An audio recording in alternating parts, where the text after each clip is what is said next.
선교는 아무나 하나라고 하는 제목으로 하나님 말씀 증거하도록 하겠습니다.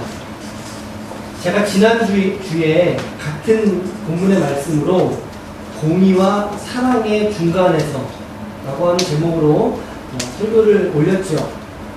새벽 예배에도 제가 잠깐 언급을 했는데, 저는 이렇게 설교하는 중에 예화라든가 혹은 경제, 정치, 이 시대에 생존해 있는 그런 시대의 인물들을 설교상으로 이렇게 다루는 것을 그다지 이렇게 선호하지 않습니다. 좋아하지 않습니다. 왜냐하면 언제나 변하는 가치거든요. 그것들도 모두가 다, 그렇죠? 경제든 정치든 언제나 야당이었다가 야당이 여당되고 여당이 야당되잖아요. 근데 거기에다가 빗대서 하나님 말씀을 전한다? 하나님의 말씀의 대언의 현장에서 그렇게 변하는 사람들, 변하는 정책들을 가지고 무언가 하나님 말씀을 전하는 것은 저의 신앙 양심상 좀 불편하기 때문입니다. 물론 그렇게 하시는 분들도 있고 또 그렇게 할 수도 있습니다만 저는 불편하다 그 말이에요. 그럼에도 불구하고 어제도 잠깐 오후에 청소 오시고 같이 교제했던 지체들하고 몇 마디 나눴지만 그럼에도 불구하고입니다. 그럼에도 불구하고 우리가 살아가는 우리의 삶의 현장을 우리 기독교인들이 간과하면서 살아서는 안 된다는 거죠. 우리는 사회 속에 살고 있으니까 예수 믿는 하나님의 자녀이지만 동시에 우리는 이 사회 속의 구성원이니까 이 땅에 우리가 주민세 어디다가 내요? 국가에 내잖아요. 그렇죠? 국가에 살고 안전을 누리면서 살고 있기 때문에 우리는 이 사회를 간과해서는 안 되는 거죠. 특별히 이제 공의와 사랑의 추구 중에 우리 믿는 자들은 그 중에서도 공의를 덮을 수 있는 사랑, 그렇죠? 정의를 이겨낼 수 있는 용서, 화해, 그것을 추구하며 살아야 된다. 라는 것이 이제 지난주에 말씀이었던 것 같아요. 공의와 정의를 이루는 사회.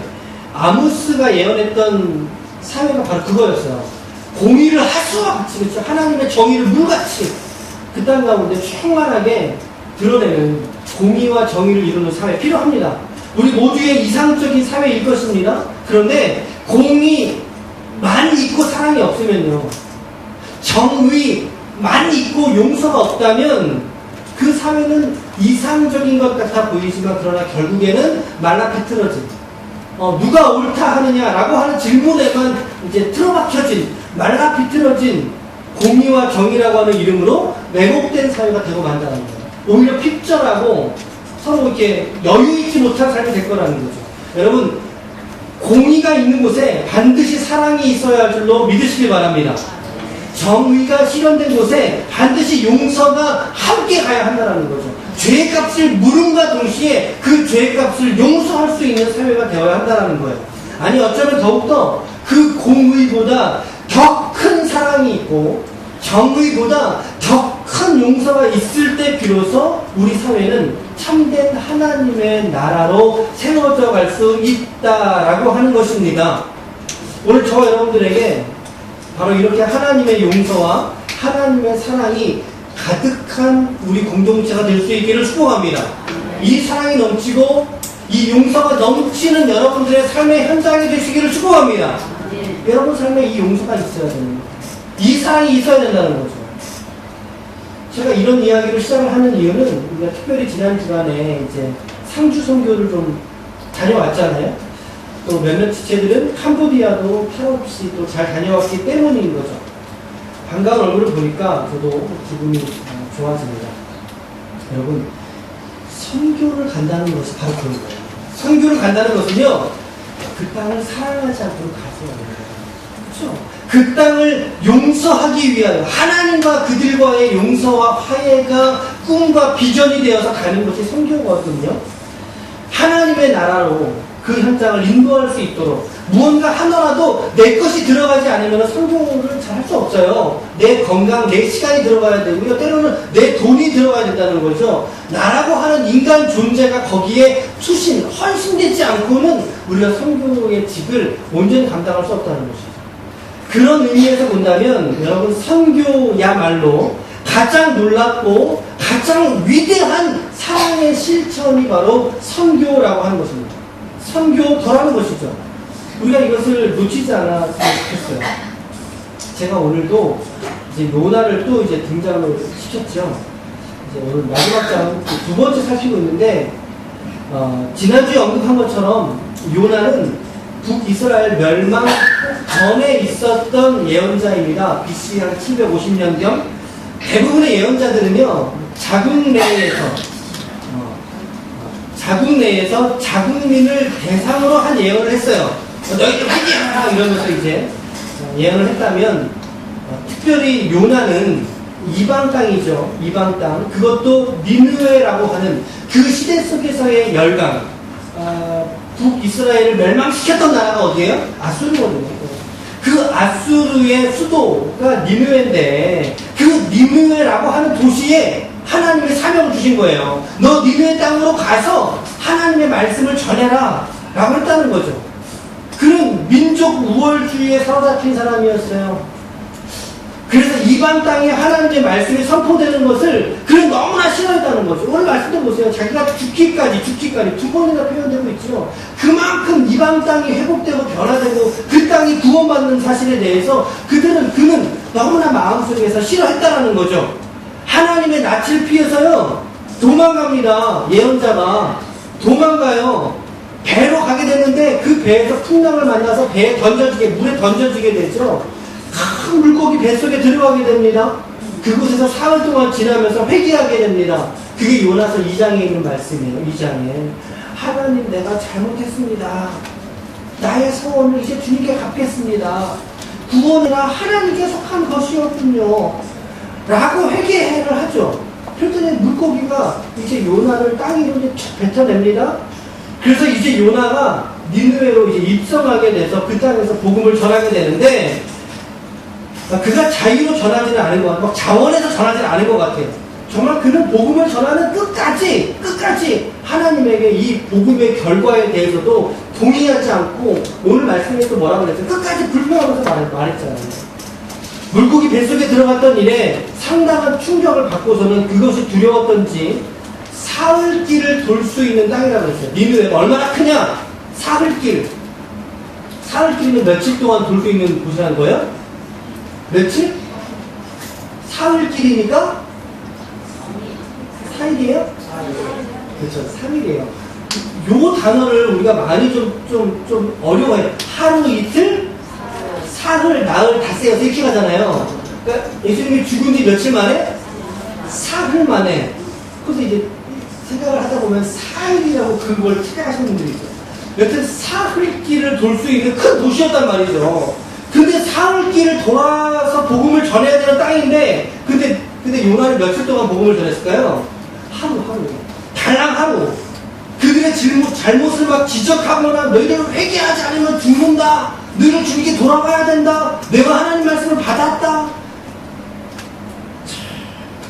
깜깜하죠. 니느웨 요나가 이렇게 말했단 말이죠.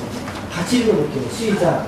요나가 그 성읍에 들어가서 하루 동안 다니며 외쳐이르되 40일이 지나면 니느웨가 무너지리라. 저렇게 말씀 전해도 돼요? 네. 요나가 사흘을 돌아야 될 땅에서 며칠 동안 외쳤다고요? 하루 동안. 복음을 막 설명하면서 외쳤나요? 그렇지 않았죠. 뭐라고 했어요? 40일 지난다. 니느웨가 무너진다. 몇 마디예요? 네 마디.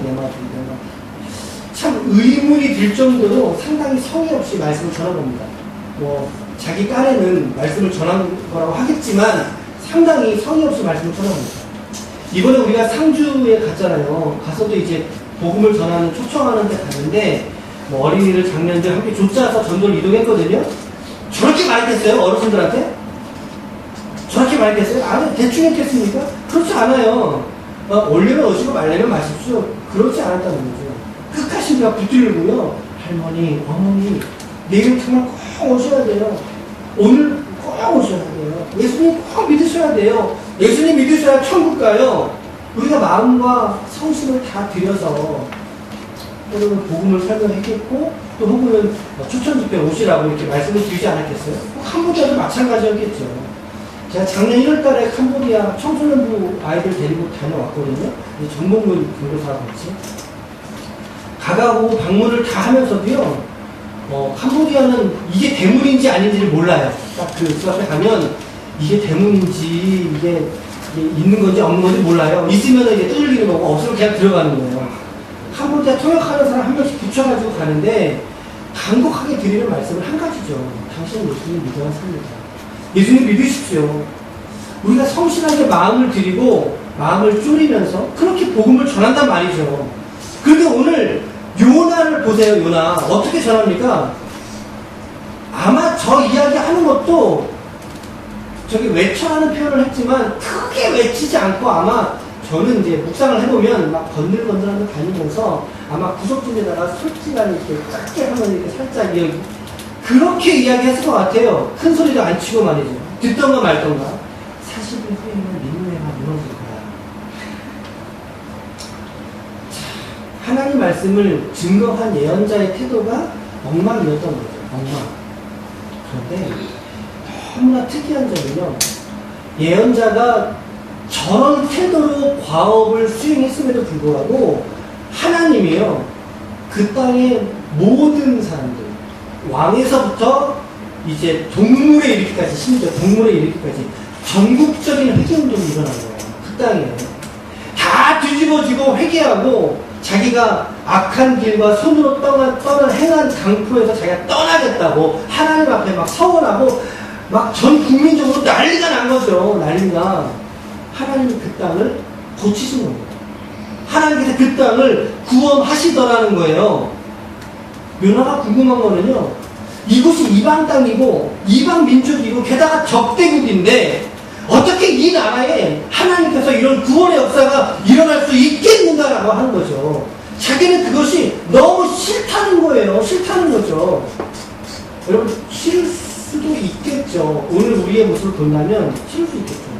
여러분들 중에 누구 한 사람에게 하나님이 당신 일본에 가서 선교사로 가세요 라고 주님이 일본 선교사로 여러분들 보낸다면 여러분 막 자원하면서 기쁨으로 아 역시 하나님 저는 일본 스타일이죠 막 아멘 이러면서 여러분 막 그러겠어요? 우리 정서상 우리 그렇게 어렵잖아요. 하나님 제가 미국으로 가라고 하시면 제가 아멘 하겠지만 일본이라뇨 왜 접니까? 우리 이러지 않겠어요? 그렇죠? 이러지 않겠어요? 같은 정서라고, 같은 정서. 요나가 받아들이는 정서가 아수르로 향하여 가는 그 마음에 이런 정서가 기본적으로 깔려있는 거죠. 그럼 하지만 말씀을 잘 보세요. 그런 요나의 마음가짐과 태도와 전혀 상관없이 하나님께서 요나를 막대기처럼 들어서 사용하시니까 역사가 일어나잖아요, 여러분. 요나에게 은혜가 없었어요.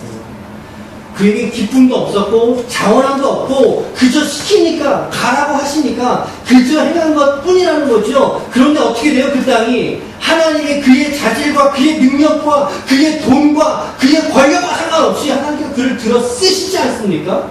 그게 무엇과 상관없이 이게 하나님이신 거죠. 이게 하나님이시라고요. 하나님은 특별히 요나라고 하는 그 한 사람을 통해서 그 땅에 가서 하나님의 뜻을 말할 사람, 뭐라 그래요? 스피커라고 그러죠. 말할 사람이 필요했다는 거죠. 그래서 그 뜻대로 말하니까 어떻게 돼요? 하나님께서 놀랍게 역사하시잖아요. 하나님 일하시잖아요. 그렇죠? 제가 이번에 3주를 갔잖아요. 우리가 저희가 10명 갔고 이제 신도골교회에서도 또 상당수 인원들이 오셨단 말이죠.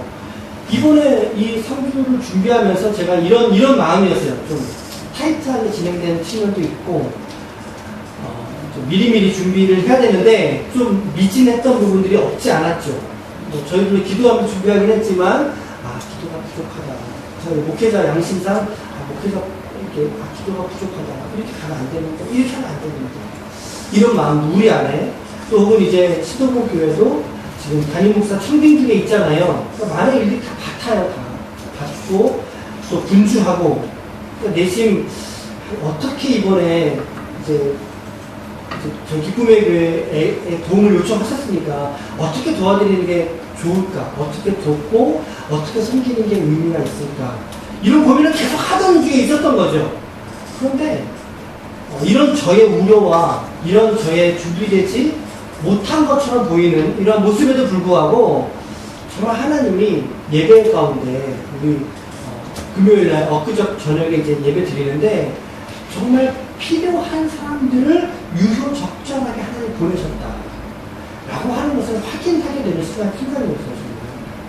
거기가 이제 임창리가 있고 초월이가 있거든요. 초월이가 있는데 작년에 갔을 때 이제 저랑 같이 작년에 갔을 거 아니에요. 제가 이제 선교를 5번 주관을 했으니까 그러니까 작년에 갔을 때 초월이라고 하는 곳을 한 명도 오지 않으셨어요. 우리가 저도 똑같이 했는데도 불구하고 한 분도 못 오셨다는 거예요. 근데 이곳은 더 많이 오셨어요. 한 50명, 60명 오신 것 같아요. 그리고 이제 우리 식구까지 포함해서 이제 한 90명 이렇게 예배를 드렸죠. 근데 이제 올해 이제 기도 중에 하나는 초우리에서 누가 왔으면 좋겠다는 거였죠. 초우리. 근데 초우리에 뭐가 있냐면 법당이 개척을 했어요. 초우리에 한 40호 사는데 거기에 이제 가장 높은 데 법당이 이렇게 법당골이라고 해요, 별명이. 그러니까 거기도 이제 법당이 얼마 전에 생겼대요. 개척을 한 거죠. 그러니까 얼마나 이제 또 포교 활동을 열심히 또 거기도 하시겠어요? 그러니까 초우리에서 넘어오신 분이 작년에 없었거든요. 근데 이번에 4분이 오셨어요, 4분이. 네. 같이 이제 저가 초우리 같이 가고, 이서영 집사님, 그리고 우리, 이경은 집사님, 이서영 집사님, 이렇게 같이 해서 하고, 제가 어쨌든 6시에 제가 촬영을 모시고 오겠습니다. 그 6시에 이제 갔더니, 이제 2분을 모시고 왔고, 또 이미 와있던 분이 2분이 계셨고, 또 4분이 초우리에 오시고, 끝나고요, 그분들 모셔드리고, 가는데 헤어질 때, 내리신 한 분이 참 너무 좋았다, 오늘. 참 좋았다 하시면서, 목사님인지 몰랐다는 거죠. 낮에 마을회관에 들렸어요. 우리 이성사님하고 같이 마을회관에 들려서 이런저런 얘기를 막 많이 했죠. 우리 어머니께서 이러셔가지고 얘기를 막 재밌게 나눴어요. 근데 그분이 말씀하시는 거죠. 목사님인지 몰랐다고. 죄송하다. 그때는 반바지 차림에 그랬으니까. 끝나고 내리시면서, 오늘 참 좋았다. 내년에도 올 거지? 그러시는 거예요. 내년에도 올 거죠? 그러시는 거예요. 그 면전에 대고 어떻게 얘기해야 돼요? 내년에 와야 돼요? 말아야 돼요? 내가 안 올 겁니다. 그럴 수 없잖아요. 네, 찾아뵙겠습니다. 이제 그랬죠. 그래서 제가 단서를 또 닿았죠. 그래서 제가 내년에 오면 지금보다 배나 모시고 오셔야 돼요. 그랬더니 하모. 모시고 오셨잖아요. 야, 제가 그런 모습들을 보면서 작년보다 오신 분들은 조금 적지만, 근데 뭐죠? 우리의 준비와 우리의 노력과 상관없이 하나님은 나름대로 그 땅 가운데 구원받을 영혼들을 예비시켜 놓으셨다는 거예요. 예비시켜 놓으셨고, 그분들에게 복음을 듣게 하시고, 그 복음을 통해서 마음의 일부라도, 여러분, 우리 어르신들이 예수 믿는 게 참 어려워요. 그렇죠? 여적지 살아온 인생에 당신들의 사고방식이 있잖아요. 그거를 깨고 내가 예수님을 주인으로 모신다? 이건 정말 어려운 거거든요. 정말 하나님께서 그 네 분들에게 구원 얻는 역사를 주셨으면 좋겠다. 이런 바람을 막 갖고 오게 되더라는 거죠. 하나님의 예비하심이라도 저는 마음속에 확신을 하고 있습니다. 정말 하나님께서 우리의 어떠한 것 상관없이 주님은 주님대로 일하시는구나. 우리는 그저 순종하면 되는 거더라고요. 순종하면 되는 거더라고요. 이렇게 머리 미용으로 섬기는 모습들, 또 이제 몇 호 가정을 이렇게 꾸몄단 말이에요. 벽지도 새로 하고, 싱크대도 새로 하고. 우리는 우리 나름대로의 성실한 선을 그들 가운데 조건 없이 그렇게 행할 때 하나님께서는 그곳에 구원 얻을 단 한 영혼을 예비하셨더라도 그 한 영혼 때문에라도 우리가 이 사역들을 멈추지 말아야 되는구나 라고 하는 것을 깨닫는 시간이었다는 것이죠. 정말 하나님은 우리 어떠한 것 상관없이 우리의 준비, 노력, 기도, 우리의 실천, 그것보다 더 크신 하나님을 보게 하시더라는 겁니다. 분명히 캄보디아에서도 동일한 고백이 있었을 거예요. 분명히 동일한 고백이 있었을 거예요. 오늘 우리 이목사님이 좀 와 계시지만 우리 이목사님이 철저하게 준비돼서 말이죠. 돈도 한 몇억 준비해서 돈도 좀 더 벌고 말이지. 선교사로 화려하게 이렇게 딱 이렇게 말이지. 이렇게 그렇게 나가시는 것 같아요? 잠깐만, 저런라면은 어떻게 받아야 될지. 화려하게 나가지는 않잖아요. 그렇죠? 갈 길을 몰라요. 갈 길을 모르고 나간다. 개인적으로 준비된 것? 세상은 돈이 제일 중요하다고 하겠죠. 돈 준비 얼마나 됐느냐. 목사님 돈 준비 좀 됐어요? 빼고 다닐 것 같은데. 이거 빼고 다닐 것 같아요. 참. 그런데 여러분, 하나님께서 보면 이 목사님의 준비하신 것보다 더 크게 쓰실 줄 믿습니다. 더 크게 세우시고 이 땅에서 준비된 영혼을 향하여 나아가게 하실 줄로 믿습니다. 믿습니다. 우리 목사님의 준비된 것보다 더 크게 쓰실 것이고 우리의 선교도 마찬가지요. 우리 기쁨의 교회도 우리의 준비와 노력보다 우리의 예비함보다 더 크게 하나님께서 은혜를 주실 줄로 믿습니다. 그것을 믿고 우리가 선교로 나가는 거예요. 열방으로 영혼들이 있는 땅으로 우리가 그것 붙들고 나가는 거예요. 하나님 저는 쫄려요. 저는 못하겠어요. 힘들겠어요. 하지만 주님이 말씀하시니 순종해 볼게요. 그거 아닙니까? 저도 마찬가지고 여러분도 마찬가지라는 거죠. 여러분도 마찬가지.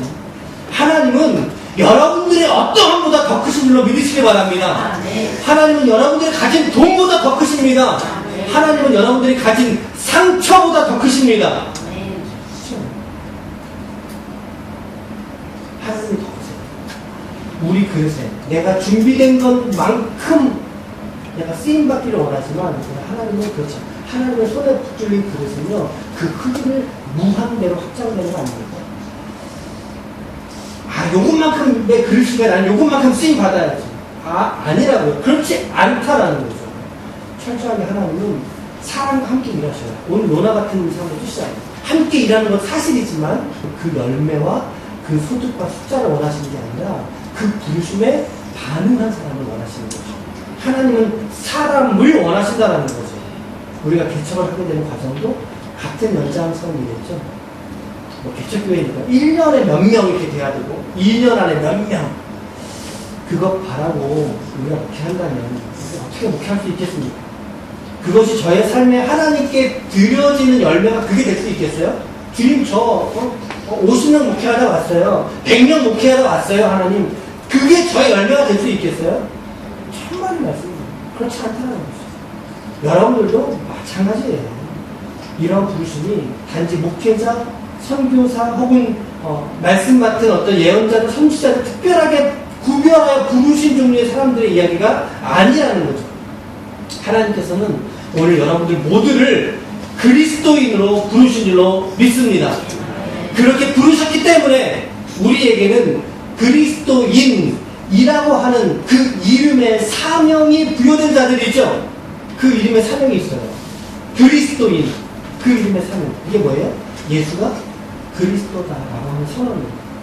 예수님이 이 땅에서 참된 구원자가 되시고 하나님의 아들이십니다라고 하는 것을 우리의 삶의 현장 속에서, 우리의 현업의 현장 속에서 그 가치를 드러내는 삶으로 하나님이 저와 여러분들을 부르신 줄로 믿으시길 바랍니다. 이것이 그리스도인이에요. 이것이 그리스도인의 이름에 감춰져 있는 사명이라는 거죠. 사명. 오늘 설교 제목이 뭐였어요? 시작. 선교는 아무나 하라. 이중적인 의미를 갖고 있어요. 네, 선교는요 아무나 할 수 있는 건 아니죠. 무턱대고 할 수 있는 건 아니죠. 뭐 선교를 스님이 할 수 있겠습니까? 할 수 없죠. 선교는 아무나 할 수 있는 건 아니지만 그러나 누구라도 해야 되는 게 선교입니다. 기독교인이라면 누구나 해야 되는 게 선교입니다. 역설적인 의미죠. 참으로 아무나 할 수는 없지만 그러나 누구라도 해야만 하는 것이 선교라는 것입니다. 오늘 말씀에 요나 보세요. 요나가 여러분들과 비교했을 때 요나는 어떤 사람인 것 같아요? 사명에 불타올랐나요? 그렇지 않죠. 하나님 말씀에 적극적으로 순종하면서 니느웨로 막 달려갔나요? 강걸음에? 아니죠. 도망가다가 붙들려갔다고요. 그 땅에서도 그게 열심히 반영됐나요? 그게 노력이 반영된 말씀 선포였나요? 아니죠. 요나는 여기에 있는 우리 중에 그 누구보다 더 잘나지 않은 사람을 말합니다. 더 잘나지 않은 사람. 잘한 게 없어요. 순종하지도 않았어요. 저는 요나가 사실 마지막까지 불순종했다고 저는 해석을 해요. 저는 그렇게 봐요. 요나의 마지막 말이 뭐였습니까? 하나님 앞에서의 마지막 말이 뭐였냐면, 잘 읽어보세요. 내가 죽기까지 할지라도 옳습니다라고 그렇게 말해요. 마지막 말. 어쩜 이래요? 선지자가. 어쩜 이럴 수 있는 거예요? 여러분, 선지자가 이럴 수 있다면 여러분들도 이럴 수 있다는 거죠. 여러분들도 이럴 수 있어요. 이렇게 때로 우리는 순종하지 못한 채로 하루하루를 살아가는 사람들이 우리일 수 있다고요. 우리 희노애락의 인생 속에 힘들잖아요. 축 처진 어깨로 근근덕신 그렇게 우리가 살아갈 수 있다고요. 하루 벌어 하루 먹고 사는 인생처럼 우리가 그렇게 살고 있다. 하지만 그러나 하나님의 이 구원하시는 이 능력은요, 인간의 무엇으로 이걸 막아내거나 이것의 방향을 튼다거나 할 수 있는 게 아니라는 거죠. 오직 하나님의 신실하신 주권 아래 실행되는 것이 선교라는 것입니다. 그래서 말씀을 받은 자들인 우리들에게도 하나님은 거창한 무엇을 막 요구하시는 게 아니에요. 사실 거창한 선교에 막 그런 걸 요구하시는 게 아니라 하나님과 함께 이 땅에서의 고된 삶이라 할지라도 하나님과 동행하면서 오늘을 살아내는 것이 여러분 선교의 시작입니다. 여러분들의 삶을 하나님과 신실하게 동행하면서 오늘을 살아가십시오. 그게 선교의 시작이고 어떻게 보면 그것이 선교의 완성이에요. 선교의 완성. 멀리 타양 지구에 가야지만이 선교가 아니라는 거죠. 미자리에 찾아가야지만 선교가 아니라는 거죠. 하나님과 동행하는 인생이 되십시오. 여러분, 하나님과 동행하는 삶을 살고 계십니까? 선교는 모든 믿는 자들의 공통 분모적인 사명이 선교입니다. 아까 제가 맨 처음 말씀드렸죠. 교회의 존재 목적은 선교라고 해도 다르지 않다. 과한 표현이 아니다.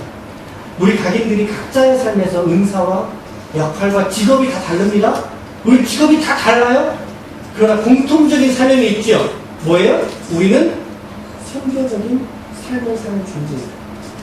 여기 직업 다 달라요, 여러분. 네, 타이핑 치는 사람도 있고요, 학생도 있고요, 여기 농구도 있어요. 여기 김성환 박사님이 지금 기능하셨어요. 농구세요. 예전에 가지고 다니시던 골프채 가방에 농기구를 가지고 다니세요. 와, 존재는 달라지지 않지만 하나님이 쓰시는 현장은 달라지잖아요. 그렇죠? 여러분 사시는 곳이 다 다르다고요. 하지만 공통 분모는 같다고요. 뭐라고요? 선교적인 삶의 존재다. 그게 바로 저와 여러분들의 삶이라는 거죠.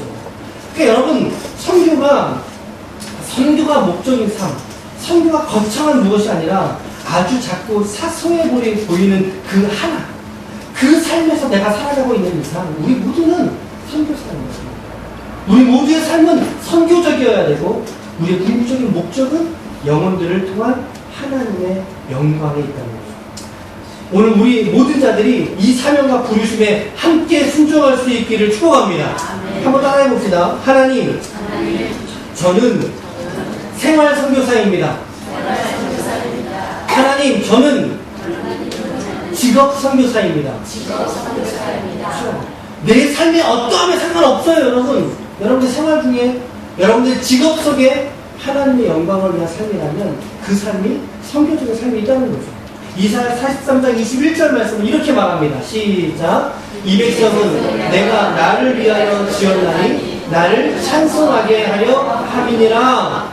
아멘. 아멘. 우리의 삶의 궁극적인 목적에 대해서 말씀하고 있고, 베드로서 2장 9절 말씀 시작. 그러나 너희는 택하신 족속이요 왕같은 제사장들이요 거룩한 나라요 그의 소유가 된 백성이니 이는 너희를 어두운 데서 불러내어 그의 기이한 빛에 들어가게 하신 이의 아름다운 덕을 선포하게 하려 하심이라. 옛날 개혁 한글은 선전이라고 노골적으로 정확하게 표현하고 있어요. 선전, 선포, 무엇을? 하나님의 아름다운 덕, 그 기이한 빛, 우리를 구원하신 예수 그리스도의 기이한 빛에 들어가게 하신 하나님 아버지의 아름다운 덕을, 그 복음을 우리가 선전하고 선포하게 하기 위하여서 하나님이 우리를 구원하여 내셨다는 것입니다. 시작. 그런즉 너희가 먹든지 마시든지 무엇을 하든지 한번 시작. 그런즉 너희가 먹든지 마시든지 무엇을 하든지 다 하나님의 영광을 위하여 하라. 아주 사소로운 것을 이렇게까지. 운전하십니까? 운전한 핸들을 돌리는 순간까지. 컴퓨터를 치십니까? 공부하십니까? 학업을 하십니까? 현장에 나가서 직원들을 돌보십니까? 가정에서 설거지하고 계십니까? 그 모든 일을 하든지 간에 그 일들이 하나님의 영광을 위한 여러분의 삶이라면 그것이 바로 선교적인 삶이라고 하는 거죠. 뭔가 거창한 게 아니라 이 말이에요. 거창하게 출발하고 배 타고 멀리 나가야 되고 선교가 아니라는 거죠. 착각하면 안 됩니다. 그리스도인이라고 하는 이름 자체를 갖고 있는 그 선교적인 의미를 받으시다. 그리스도의 복음을 위하여 비춰내는 그런 삶을 살아가야 한다는 것입니다. 선교는 아무라도 누구라도 반드시 해야만 합니다. 오늘 여러분들을 생활 선교사로 직업 선교사로 파송하는 것이죠. 삶으로 돌아가셔서 이 복음 맡은 자답게 살아갈 수 있기를 축복합니다. 우리 교회의 선교 정책이 뭐라 그랬어요? 지난주에 시작.